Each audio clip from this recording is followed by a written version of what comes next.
Hi, welcome to another edition of In the Clubhouse. Today we're going to be talking with an SID, a Sports Information Director. Jeremy Hartigan has been a Sports Information Director at Cornell since 2005.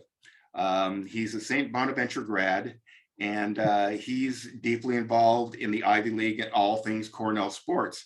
And it's much more than just handing out press passes to people and making sure that they're taken care of. So I think you're going to find this pretty informative and a lot of fun. So let's welcome the Bonnie, now Go Big Red, Jeremy Hartigan. Jeremy, good to see you. Oh, thanks for having me, man. Appreciate it.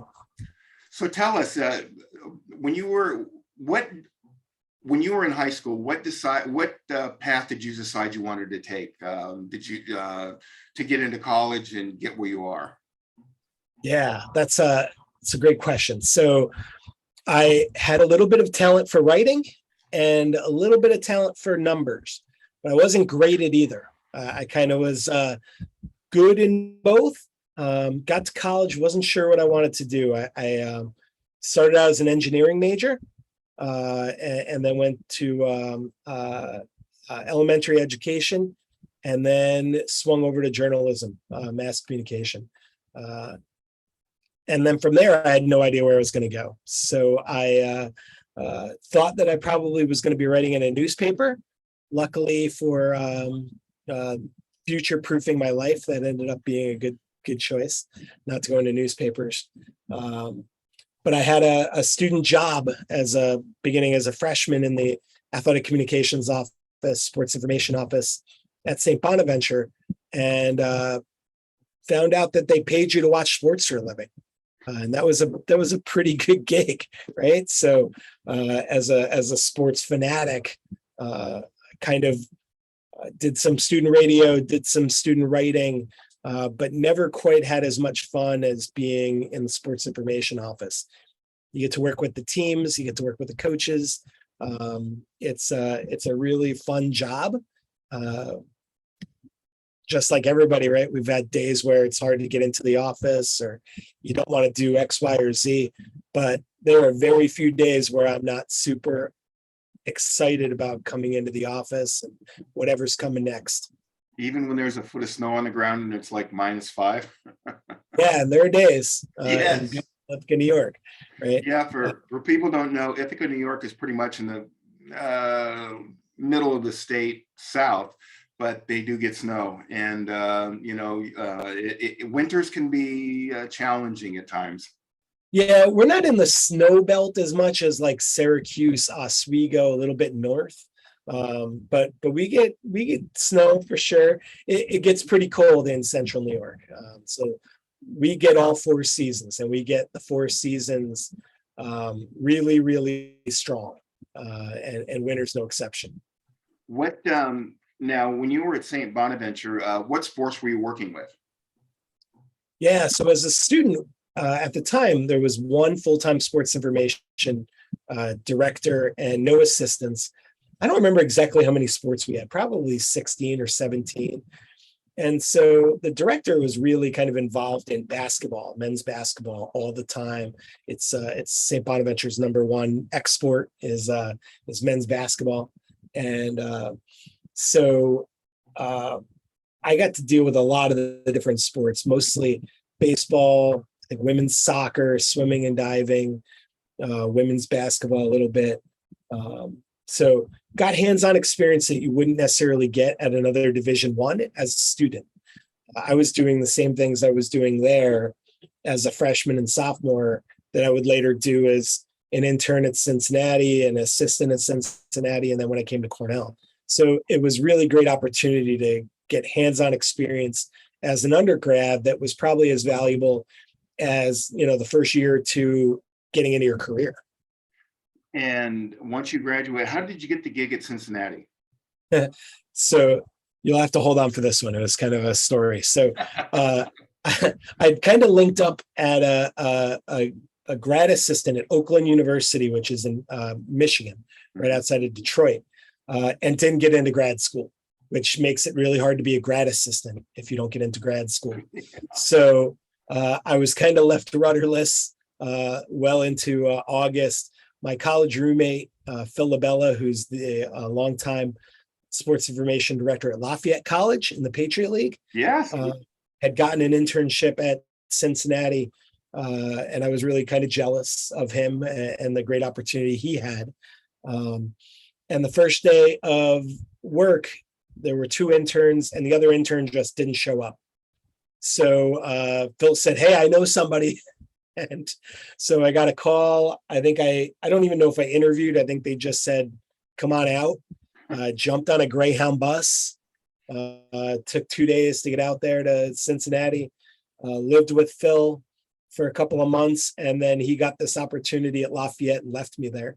And it was a great opportunity, and I'm forever grateful for Cincinnati and for Phil thinking of me and getting me out there, because it really launched my career. And having experience at a high major school like that, kind of set in motion the opportunity to come back towards home at Cornell.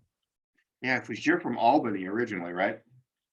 I am, yeah, Albany, New York. Beautiful, beautiful Albany. So I went from about 14 hours, 13 hours away to, closer to 2.5, 3 when I came to Cornell. So a lot closer to my family, which was a great calling card for coming to Cornell. I hope you're going to take your kids to Cooperstown, which is not that far from you, when they get a little older and can appreciate it. Already been. Oh, Yeah. good Yeah. man. The baby has not, and I don't think would stand. He'd probably rip some of the, some stuff off the wall and steal some memorabilia. He's kind of a tornado. Cooperstown is one of my favorite places. We vacationed there during the pandemic because we couldn't really go out of state. So we found a VRBO right outside of Cooperstown, and really enjoyed spending time out there as a kind of change of scenery from Ithaca. Yeah, it's that central New York. If people have not been there, oh my God, especially in fall, it's going to blow your mind, because the leaves are coming down and the colors, and it's crisp, and it's what you would expect from an Ivy League school, especially for a football game. Watching it's beautiful. Yeah, spring and fall are spectacular in central New York, and everybody thinks New York, they think New York City, right? Yeah, like we're exactly. we're 3 hours from there. We're definitely not living the New York City nightlife. Ithaca does go to sleep at some point, so we are the city that sleeps. And you're not paying New York prices for an apartment or a condo. No, although I guess I'd argue almost everybody at this point, with inflation and everything else, is paying New York City prices for everything. But I know. It's a beautiful, beautiful area, beautiful place to live, and a really wonderful place to raise a family. How did you get to Cornell? Yeah, so I'm a giant college basketball fan, and one of the draws of going out to Cincinnati was working with a basketball team that from 98 to 01 was one of the very best in the country. Number one, probably for more weeks than we weren't number one in the country during that 3-year span, and worked with 7 or 8 NBA players. But I was the number 2. My boss was a veteran, super well-respected guy in the field. And I knew I was never going to be the basketball guy at Cincinnati. I was very lucky that I was around the team and was able to travel with them some and do great work. But I really wanted to work with basketball and college basketball, and an opportunity opened at Cornell. I kind of sat on it. They reopened the position when they didn't find anyone the first go round, and I kind of applied late in the summer and found out it was a basketball job and closer to home, and just a new challenge. And so it was, I think it paid a little bit more too at the time, which was pretty important when you're 23 or whatever and living on ramen noodles. I've been there, done that. We've all done that. So yeah, it was a great opportunity. It was close to home. And then as a storyteller, I kind of view myself as a storyteller. There's so many opportunities at a place like Cornell, which is a world-class research institution. one of the top institutions in the entire world. And we've got kids who, come from all parts of the country and all parts of the world.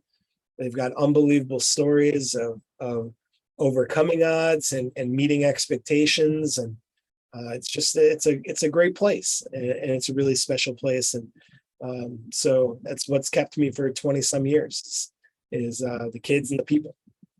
I will tell the people this that are watching. My first time at Cornell was in 2018. I emailed Jeremy and he said, come on, I'll show you around. Well, little did I realize we'd spend 3 hours together, and we had the best time talking sports, going through the venues. And it's just, and all the venues are compacted into one little area like they are at most schools. But each of their venues at Cornell has a story all its own. And, from the days of playing hockey on the pond are long gone. They've got a world-class hockey arena now. It's what you would expect of an Ivy League school, the crisp fall days like we've talked about. It's what you picture in your mind, the Norman Rockwell painting come to life. And Cornell is beautiful. And Jeremy, for the kids that want to get into what you're doing or broadcasting or whatever, what would you recommend they do while they're in school and during their summer breaks? That's such a great question, Bob. And it's so different. If you would have asked me this question 5 years ago, it would be totally different. And if you'd asked me 10 years ago, it would be even more different still. So this has really gone from a job where you're really doing media relations and writing all the time. And now it's about creating content, telling stories in various different mediums and finding the audiences where they are, right? Where they were 15 years ago, 20 years ago was, in the newspaper, right? And that's about the only way, maybe some radio, maybe a little bit of TV. But now there's so many ways of getting content, right? I mean, there's every social media platform in the world, right? There's text messaging, there is web streaming, there's podcasting, there's so many different mediums. So the thing I generally tell students and young professionals in this field is that you need to be good at a lot of things. You need to put yourself out there to get as much experience with different various mediums as you can, right? So you need to be able to communicate quickly in a social media post. You need to be able to tell a long form story. You need to be able to talk to somebody and tell a story. You need to be able to understand video and all of the things that make video engaging. So there's so many different things. The thing I would tell a student right now is get involved with as many things that interest you as possible, because all of that stuff is valuable. Every piece of it, right? Whether it's being on the chess club, well, you're going to learn a lot of different ways of interacting with people, and you're going to learn ways of strategizing and theorizing things that you're not going to get in some other areas. Write, podcasts, do whatever it is that interests you. If something interests you, it's going to interest someone else, right? And so learning how to do that the best you can helps you become the storyteller that you now need to be in my field.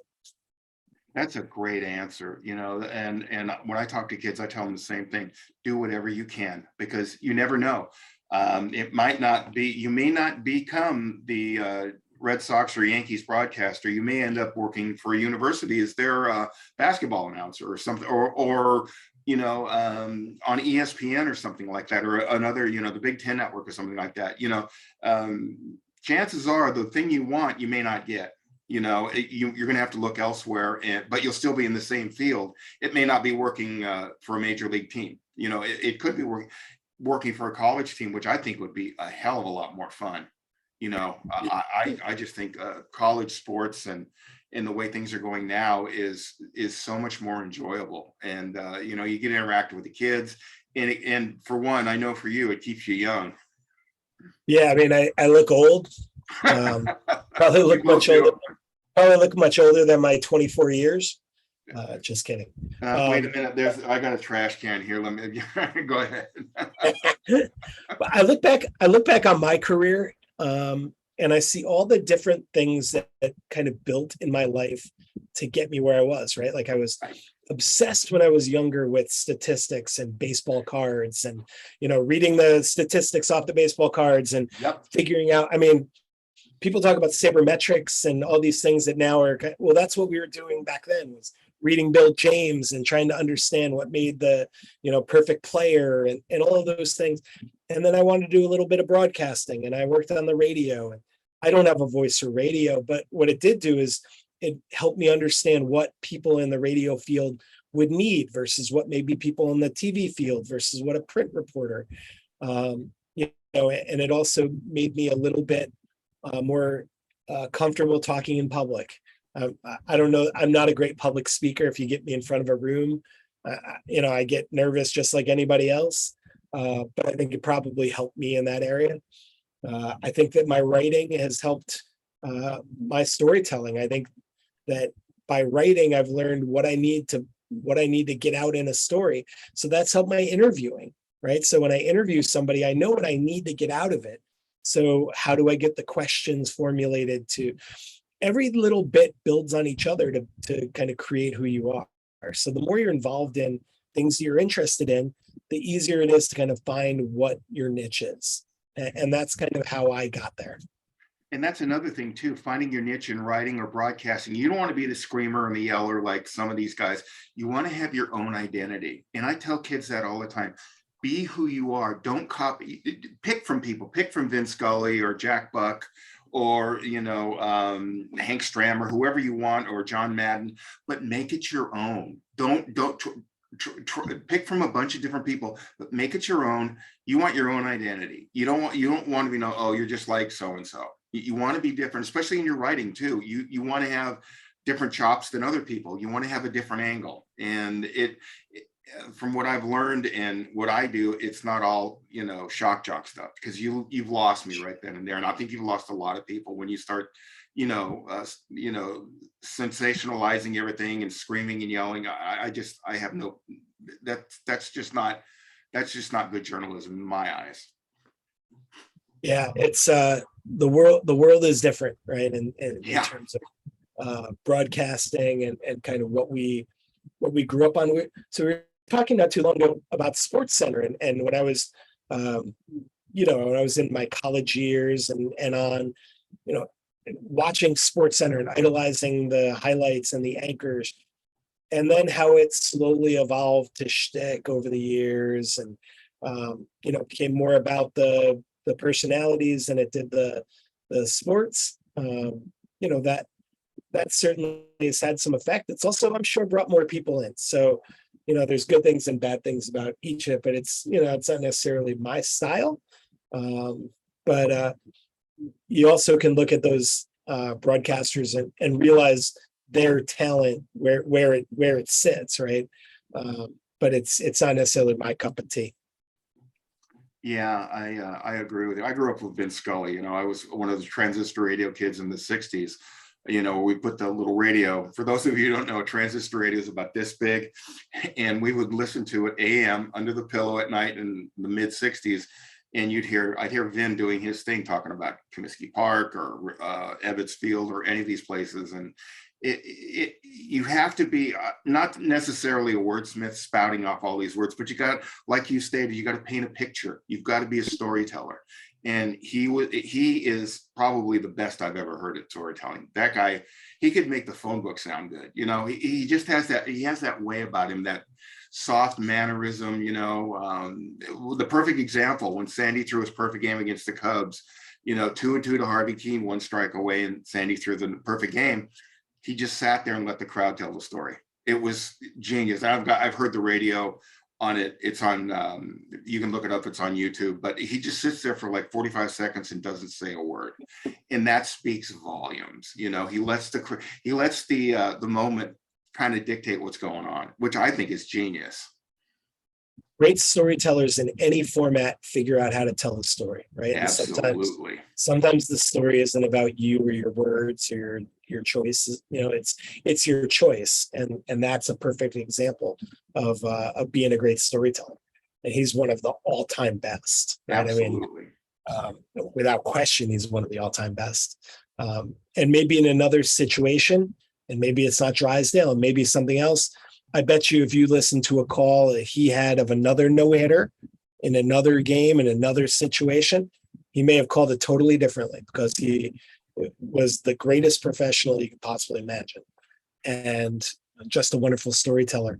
And maybe that story was different and he would understand that and he would do it differently. And Sandy was the best I ever saw. I mean, as a kid growing up in SoCal, Sandy was God.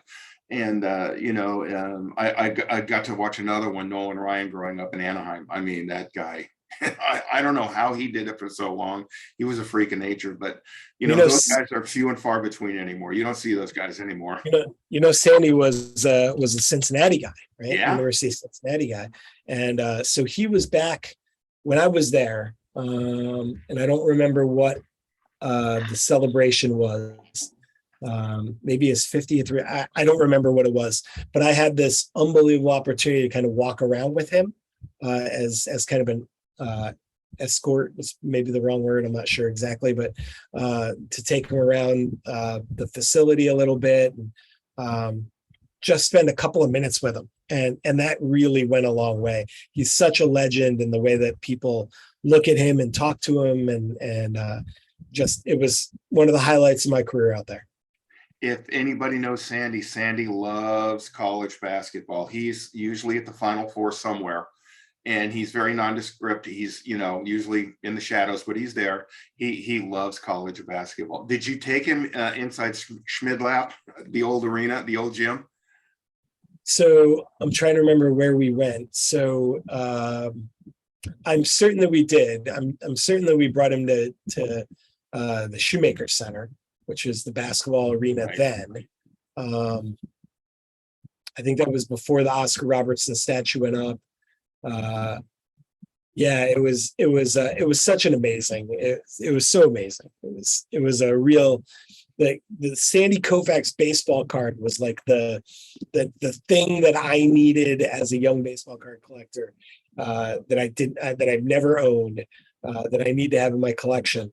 And I still have a little eBay alert anytime a Sandy Koufax card goes up on eBay, because someday I will own one. It's really important.